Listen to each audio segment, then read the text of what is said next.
Tzu Chi Syrian refugee relief team conducts home visitations to better understand the needs of Syrian refugees. Tzu Chi Foundation staff and volunteers get together to prepare blessing and wisdom red envelopes destined for Nepal. Welcome to DaAi Headlines. I'm Anita Lee. Thank you for joining us. In Istanbul, Turkey, the Tzu Chi Syrian refugee relief team from Taiwan has completed several large-scale distributions to help over 2,500 Syrian families. Recently, after completing another distribution, volunteers broke into 5 teams to carry out home visitations to get to know these families on a more personal level. After completing a relief distribution in Sultan Gazi, Istanbul, the Tzu Chi Syrian refugee relief team visits the refugees in their homes. As we go into each household, we offer them a peace charm and a bag of candies and cookies to wish them well. The team breaks into 5 teams to carry out the home visitations. Ms. Hasna's family of 8 escaped from Syria some 2 years ago, carrying nothing with them. They escaped in a hurry just before an air raid. They took nothing from their home but the clothes they had on them. The apartment the family has rented in Istanbul cost about $300 a month in rent. Though spacious, it always has a problem with leaking. The home is too damp and leaks when it rains. I just asked them where their father went. They said he went to search for a better place to stay. The father has high blood pressure and diabetes, while the mom suffers from ascites. Currently, they rely on their 2 sons who work in a shoe factory to help make ends meet. In spite of all this, Ms. Hasnat is still grateful. I must thank you for 3 things. First, you provided us with food. Second, you gave us a school so that my children can continue with their education. Third, when we had only these clothes to wear, you provided us with blankets. Though life on the run has been difficult, Ms. Hasna remains strong. She hopes that her children can continue to go to school so that they may have a better future. نحن جينا لهون كان ما في مدرسة مناهل صرنا نمشي في الشارع في نسوان تراك ياخذون اولادنا على المدارس ونحن ما نقدر ندرس اولادنا يعني كثير لنا زعل. The Hindu festival of Diwali falls on November 10th this year to help impoverished students and their families get ready for one of the most anticipated festivals of the year. Tzu Chi volunteers in Malaysia prepared 231 gift packs which were handed out to students in 11 schools in Malacca. Happy Diwali! To welcome the upcoming Hindu festival of Diwali, Tzu Chi volunteers in Malacca prepared 231 gift packs for impoverished students and their families at 11 Tamil schools.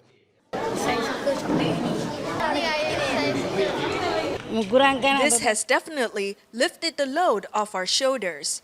We can cut back on our expenses as we don't have to purchase these items anymore.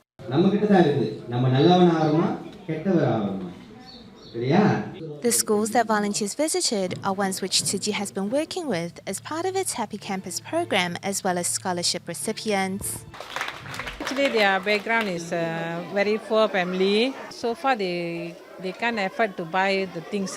So by you are giving these prizes, so they can make it for their kueh, Deepavali kueh. For these families, the items we gave them are everything they need for the new year. With a little of our love, they are already very content. When my children come home, they'll be happy to see all this food. As soon as they get home, they arrange the items. For Victoria's family, this aid came just in time. It lessens the burden on poor families. Tzu Chi's assistance has helped our children on their path of education. As long as they have access to quality education, that's all that matters to us. Extending their love to students in need, volunteers hope to illuminate the homes and hearts of these students and their families this Diwali. Indonesia's Lawu tribe are fishermen who work on sampans. In recent years, a substantial reduction in catches has sent the local economy in dire straits. Tzu Chi volunteers from Batam Island brought 800 bags of rice donated by a temple to the locals, hoping to provide the tribe temporary relief and ease their burden. Transporting 800 bags of rice, each weighing 10 kilograms, to the island where the Laute tribe lives for an aid distribution is by no means easy. 12 Tzu Chi volunteers plus 4 local volunteers formed an assembly line to pack the bags onto 3 little boats. Though the arrival time was delayed, in the end, the villagers nevertheless patiently waited under the sun. I'm very grateful to receive rice. I have many children and my husband does not make much. The Laute tribe has worked on sampans for generations. Their lives are hard, especially in recent years. With changes in the environment, catches are not as good as they were in the past, resulting in economic turmoil. In the past, 4 or 5 kilos of shrimp can be caught from the sea. But these years, if there were any, there would at most be only half or 1 kilo. On the island, 1 kilo of rice would cost approximately 69 US cents. This is several times more expensive than in the city. This time, a total of 185 households received rice. Being able to save on this expenditure is a huge help to local villagers. We hope that this rice given out of love can lighten their burden. Although it will not be permanent, but at least it will be enough for a month, providing temporary relief. The temple that donated the rice commissioned Tzu Chi out of trust. Through the volunteers' help, the gratitude shown by the villagers will surely warm the hearts of the donors.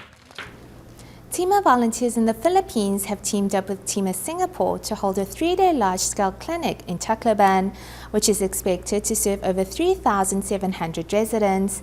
To ensure the venue is properly set up, a group of volunteers mobilized to clean up the venue before the event. Tima's large-scale free clinic in Tacloban is expected to serve 3,700 residents over the course of 3 days. The event is scheduled to take place here at Leyte Progressive High School, which is located in the city centre, providing easy access for all residents. Some 20 volunteers from Manila and Tacloban got together before the event to give the venue a thorough cleaning. By ensuring that the venue is clean and tidy for the event, we are also showing our respect for the residents. When they come and seek medical attention and see that the venue is spotless, they will have faith in the quality of our medical service as well. From sweeping the floors to cleaning the windows, volunteers worked hand in hand to clean. I'm happy. It's as if I'm cleaning my own home. Since Typhoon Haiyan, the spirit of kinship and camaraderie has been deeply embedded in these local volunteers' hearts. To ensure local residents get the medical attention they need, these volunteers are doing their best to make sure the event goes off without a hitch. As dengue fever continues to spread in southern Taiwan, both Tainan and Kaohsiung are doing what they can to contain the outbreaks. In Tainan, a 3D printing company accidentally designed new manhole and drain covers that might help contain the mosquito population. In Kaohsiung, the government is enforcing a new mandate that stipulates that all citizens must maintain a clean environment and help prevent the propagation of infectious diseases. On this plot of land sits a collapsed metal shack. Inside the shack are numerous plastic bags of unknown items.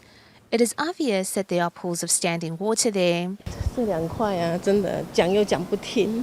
These 2 plots of land in Kaohsiung have nearby residents worried. One is rented out as a warehouse even though its metal shack has long collapsed, while the other one is simply left abandoned. Over at the other end of the neighborhood, this dilapidated warehouse is full of buckets. Dengue-infected mosquitoes are also discovered here. As more than 70 cases of dengue infections have been discovered at this residential area that sits at the border of Sanming and Renwu districts, the government is stepping in. Anyone who fails to maintain a clean environment and thus helps the propagation of infectious disease, we will demand that they rectify the situation immediately. If they fail to comply, we will treat all items within the problem area as waste and have our cleaning crew dispose of everything. Currently, these violators are given 7 days to clean up themselves, but if they do not comply with the new mandate, they will be the first to be fined by the new law. According to Kaohsiung's Department of Health, the cases of dengue infections are currently on the rise, and history indicates that they will peak around the end of October. As rains are forecasted for the area, citizens should help try to clear away standing water and maintain a clean environment to control the mosquito population. Over in Tainan, this manhole cover has been colorfully decorated. The plastic cover is designed with a special function. Available in either a rectangular or oval shape, the cover has slits in the middle that allows water to drain but will be impassable to mosquitoes. Before, we'd use styrofoam or plastic cups to block up holes in drain covers. But without leaving a gap, the accumulated water became a mosquito breeding ground instead. Residents here are worried about the ongoing dengue outbreak, so they are trying to come up with a way to deal with the standing water. It so happened that an instructor on 3D printing technology learned of the problem and decided to try something out. What's good about this is that if something got stuck in it, you just have to lift it up and empty what's inside. You can also replace one easily. About 100 meters of Xinning's Minzu Road have been installed with these as a demonstration area. Through practical applications of advancements in technology, we hope to better our environment and at the same time better prepare against dengue fever. The Association of Digital Culture Taiwan developed manhole and drain covers that might help combat dengue outbreaks. Currently, the design is available free of charge.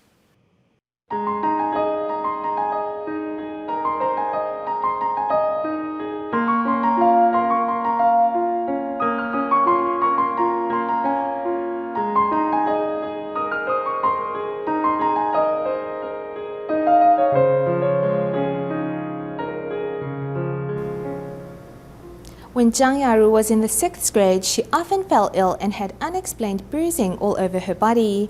Yaru was later diagnosed with aplastic anemia and needed to receive blood transfusions twice a week. Thankfully, 9 years ago, the girl found a matching donor through Tzu Chi stem cell registry and underwent a successful transplant surgery. Zhang Yaru's dog, Dodo, has been with the family for years. He first came to them after Yaru saved him from drowning in a gutter. My mom went to feed the chickens, and when she came back, she told me what had happened, and I went to save him. In just the same way as someone saved my daughter's life, I should also save someone else's. Saving a dog is also saving a life.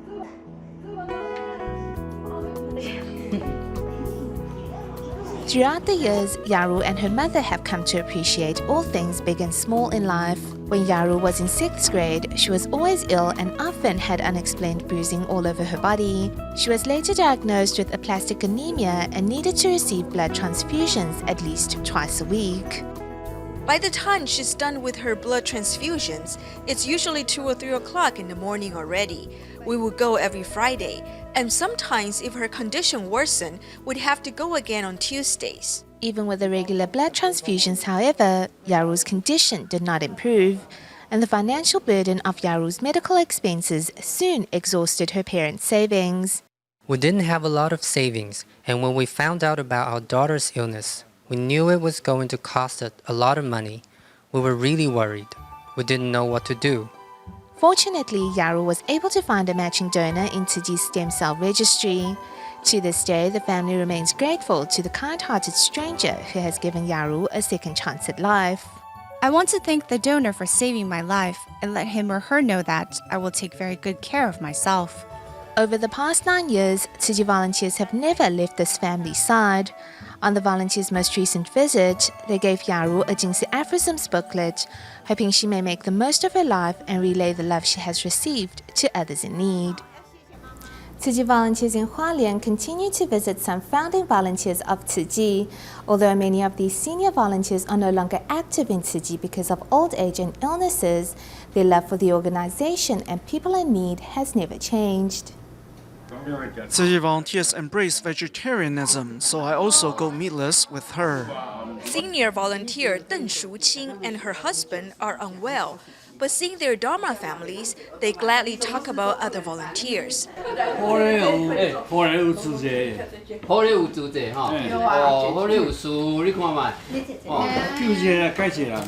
Next, younger volunteers visited Cai Xiumei, who was one of the earliest donating members of Tzu Chi. Cai's husband, who is ill at home, also supports Tzu Chi's work. For nearly 50 years, senior volunteers have nurtured their compassion through volunteering. Even when they are unwell, their love for people in need has never changed. In 2014, Tzu Chi volunteers in Hsinchu heard about the predicament faced by the Zhao family residing in a village of Wufeng Township. Due to a serious car accident 16 years ago, the husband suffers from epilepsy and other complications. As a result, both husband and wife lost their jobs and rely solely on government subsidies to survive, and the house that they live in has also long fallen into shambles. Recently, volunteers worked day and night to repair the house so that the couple may have a safe place to live. Rooftops made of asbestos and wood generally do not last over 2 to 3 decades, and humidity easily accumulates in the building materials. Mold and pests infest the house.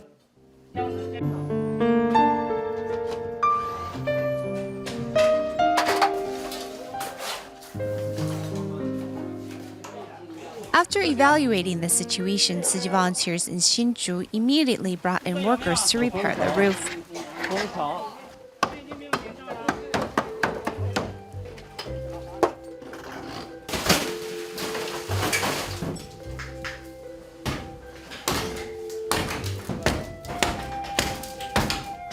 Despite the rain, workers dismantled, cleaned, and repaired the roof quickly because they want the couple to have a safe and dry place to sleep at night.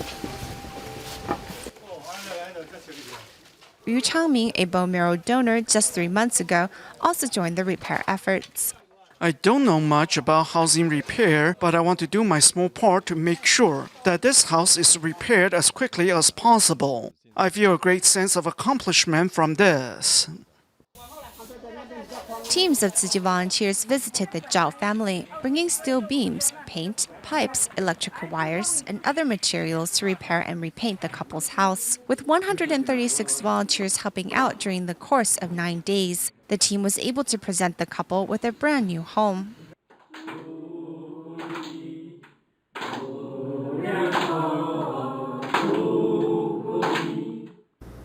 As the year is drawing to a close, Tzu Chi staff members and volunteers have begun to make Tzu Chi's blessing and wisdom red envelopes.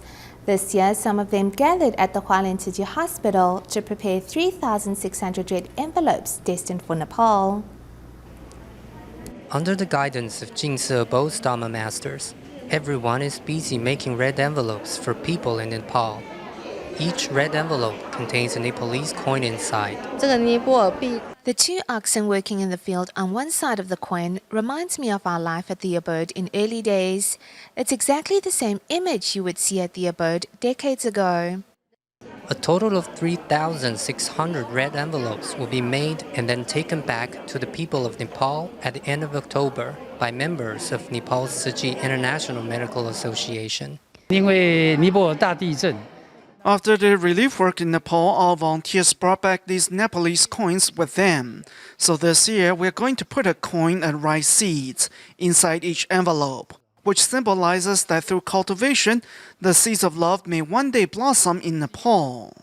With these gifts of blessing, the volunteers hope that all those who receive them will be inspired to take action to benefit others. Sun Xuejie and Lin Meijin have been serving readers at Hualien City Library for about 20 years. Through serving, the 2 seniors have realized their full potential and become role models for young people. In a small library room, Su Xuejie and Lin Meijin are busy repairing damaged pictorial books. They look for fewer books today. That's it. Su Xuejie, who is 81, has been volunteering at a library for more than 20 years. Cherishing resources, she repairs damaged books for readers. For many years, she has helped us steadily. She repairs books well, so our popular books can circulate longer. She has also enhanced the reader's comfort in reading. With years of experience, Sun has trained several volunteers to repair books. I must teach. Otherwise, what should we do now I'm getting old? I cannot repair books all by myself. I must pass on the experience. 72-year-old Lin Meijin, whose husband has passed away, is hardworking. She has been volunteering for nearly 20 years, and currently she volunteers at different organizations every day. It feels like I go to work every day, so my life has become more fulfilling. I have learned through volunteering, so it is I who have benefited the most. They contribute to society while expanding their life cycle. Having found useful and fulfilling ways to serve during their retirement, the two elderly volunteers have also become role models for all. For more than 7 years, Can Love Social Service Association has been caring for more than 200 low-income families, 40% of which are from indigenous tribes. Many children from these families do not always find food on the dinner table. Hence, Can Love Social Service Association is asking the public to reach out to these children. Wearing chef uniforms, the two children cook one of their favorites, lasagna. Coming from indigenous tribes and broken families, they do not always get enough to eat. Of the 320 families we adopted, 200 are close to being impoverished. Many of them are single-parent families or families with children raised by grandparents. According to the association survey, the number one factor leading to children's insecurity is not financial difficulty, but parents' quarrels, constituting 32.8% of factors behind a problem, followed by being alone at home and families' emotional instability. We know that children need a healthy and safe relationship with their families. If family members quarrel, it can traumatize the children. I hope my dad and mom will not drink alcohol and will clean up our home. Homes should be havens for children, but families with problems leave scars in children's hearts. And everyone, in addition to charity organizations, should reach out to them in time. 87-year-old Xie Peiqi of澎湖, Taiwan is a dedicated recycling volunteer and has been safeguarding the planet with his wife for years. Unfortunately, Xie was injured in a motorcycle accident a few days ago, and although he has undergone surgery, the senior is still in a coma. On October 20th, his counterparts gathered at the Jingsi Hall to pray for his speedy recovery. Thank you for watching DaAi Headlines. Goodbye.